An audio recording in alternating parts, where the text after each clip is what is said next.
Melody Shari, she saw it coming long before anyone else did. What started as subtle shade and awkward silences suddenly exploded into something far bigger. This wasn't just another reality TV disagreement. This was personal. This was strategic. And this time, Melody wasn't playing defense. Really that deep for me, Kim? It was a Kiki moment. My point is, I anticipate Kiki moments. I take them on the chin, but when I give them back, then it's a problem. When you decide that it's reasonable for you to talk about whatever it was you heard, but when we talk about what we heard, then we're in trouble. We're in trouble and we got to have a meeting with Mary. We're in trouble. Most of my conversation in that moment was, no, I don't want to talk about that, because you had made it clear to me that when it came to his ongoing case, you didn't really want to have discussions surrounding that. So I said, no, again, trying to respect. I said, no, I ain't talking about that. Because when the truth finally came out, it didn't just shake Kimmi's image, it flipped the entire narrative upside down. The same woman many thought had been cornered ended up holding the sharpest receipts. And when Melody decided to speak, she didn't raise her voice, she didn't panic, she simply laid out the facts in a way that made it impossible to look away. We are in a great place as well. I just feel like at the end of the day, when you have mature people who are wanting to, just enjoy life and move forward in a great space in life, it's easy to get along. Like, getting along shouldn't be hard. And that was my thing. I used to say that and people looking at me funny, but now I think they get it. Like, I'm not used to having to have sit down conversations all the time about issues with people I call my friends. I've never had to do that. And so it gets very draining. And that's kind of where I got when it got. But here's the twist nobody expected. This takedown wasn't sudden. It had been building quietly for years, hidden behind smiles, loyalty, and carefully staged moments. And when the mask finally slipped, the fallout hit harder than anyone imagined. Melody Shari didn't enter the spotlight by accident. From the very beginning, she understood how the game worked. She wasn't loud for attention. She didn't chase validation. She moved with intention. While others reacted emotionally, Melody stayed observant. She learned people's patterns, their strengths, their weaknesses. That's what made her powerful. Early on, she positioned herself as someone reliable, someone who could be trusted when things got messy. I had said I was going to take it easy on Lauren because, she's been out sick and she just been back. But y'all see, she came back on it like she... What I was going to take it easy. I was going to take it easy. When I came in yesterday, you said old people got that. What you got? What you got? Yeah, what is it? Everybody I tell they got old people got that. Yeah, what you doing with that? Yeah, what I have them, that thing to start with a V. Fans connected with her balance, confident but grounded, assertive but thoughtful. She became the anchor of the group, the one people leaned on when chaos erupted. And that role came with influence. Kimmi, on the other hand, played a different lane. She stayed quieter, more reserved, often appearing neutral when conflicts unfolded. To many viewers, she seemed harmless, even overlooked at times. But beneath that calm surface was someone paying close attention, watching who spoke, who controlled conversations, and who shaped the narrative when cameras were rolling. A bag doesn't necessarily mean that the road was not rough. So she can keep her advice. You trying to reach some of your goals are going to be in congruence with some of the goals he's trying to reach.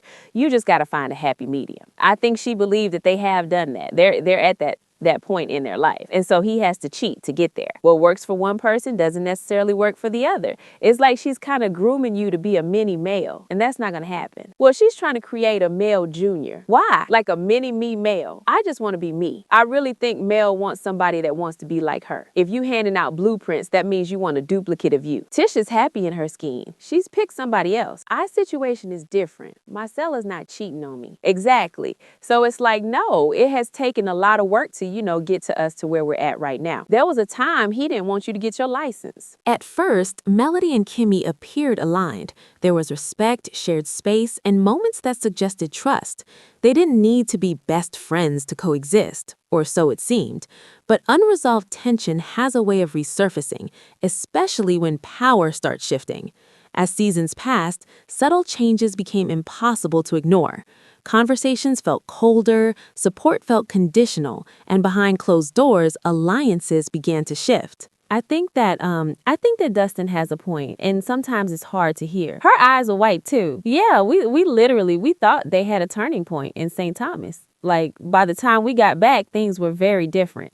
Then the energy, Destiny had by the time we got back was different than what we thought we saw while we were there. Melody noticed. At first, the energy was off.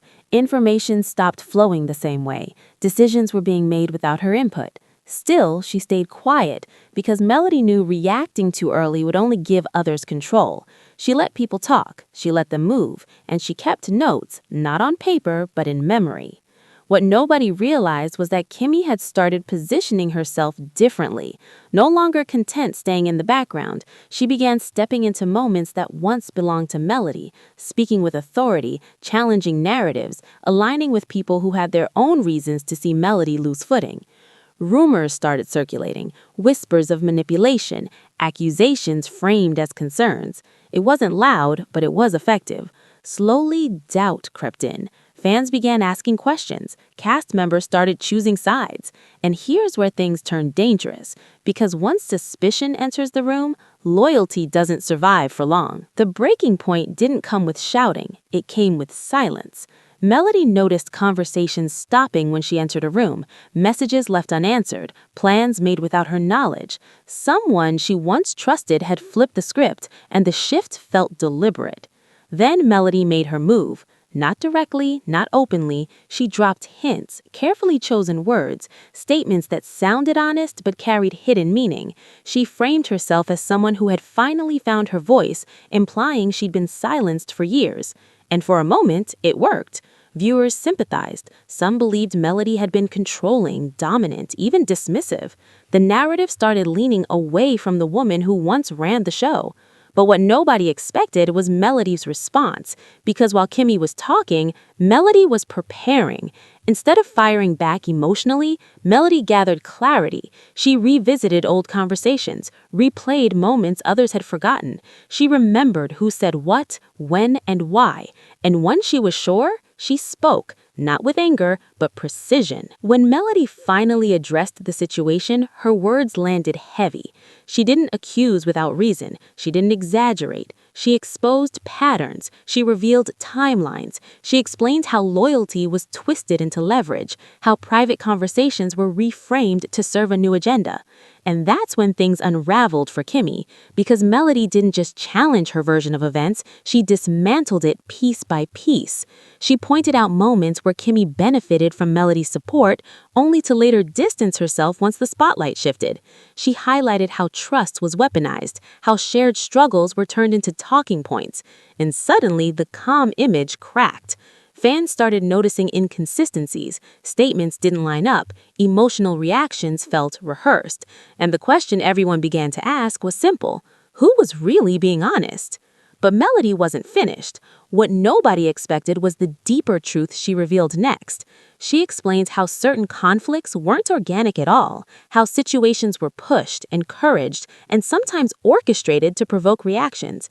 She spoke about behind-the-scenes pressure, subtle manipulation, and how some people played along for relevance. That's when the conversation shifted from personal drama to something bigger. This wasn't just Melody versus Kimmi anymore. It was about control, about who shaped the story and who benefited from chaos. Kimmi, once seen as the quiet truth teller, now faced uncomfortable scrutiny. Her words were replayed, her alliances examined, and cracks appeared everywhere. The emotional weight of it all hit hard. Melody wasn't just defending her reputation, she was grieving a friendship she thought was real. Betrayal cuts deeper when it comes from someone who once stood beside you. She spoke openly about feeling blindsided, about trusting the wrong person, about learning that silence doesn't always mean innocence. And for the first time, viewers saw her vulnerability, not weakness, but honesty. Meanwhile, Kimmi struggled to regain footing. Each attempt to clarify only raised more questions. Each explanation felt less convincing. The calm confidence she once carried now looked forced. And here's what truly shook people. Melody never celebrated Kimmi's downfall. She didn't gloat, she didn't attack, she simply stood firm in her truth. That restraint made her words even more powerful. Families felt the tension, friendships fractured, long-standing relationships became strained. The ripple effect reached far beyond the screen. People who once avoided choosing sides were forced to reevaluate everything they thought they knew. For Melody, the emotional toll was heavy. Carrying accusations, watching trust dissolve, and feeling isolated takes a toll no camera can capture. She admitted there were nights she questioned herself, wondered if speaking up was worth it. But what kept her grounded was clarity, knowing she hadn't betrayed anyone, knowing she hadn't twisted the truth, knowing that silence would only protect those who benefited from lies. By the time the dust began to settle, one thing was clear: the narrative had changed. Melody wasn't destroyed, she was reborn, stronger, sharper, and no longer willing to play nice for comfort. So where does that leave Kimmi? Caught between perception and reality, between the image she built and the truth that followed. Some still support her, others feel misled, but the certainty she once held is gone. And the biggest takeaway: power in reality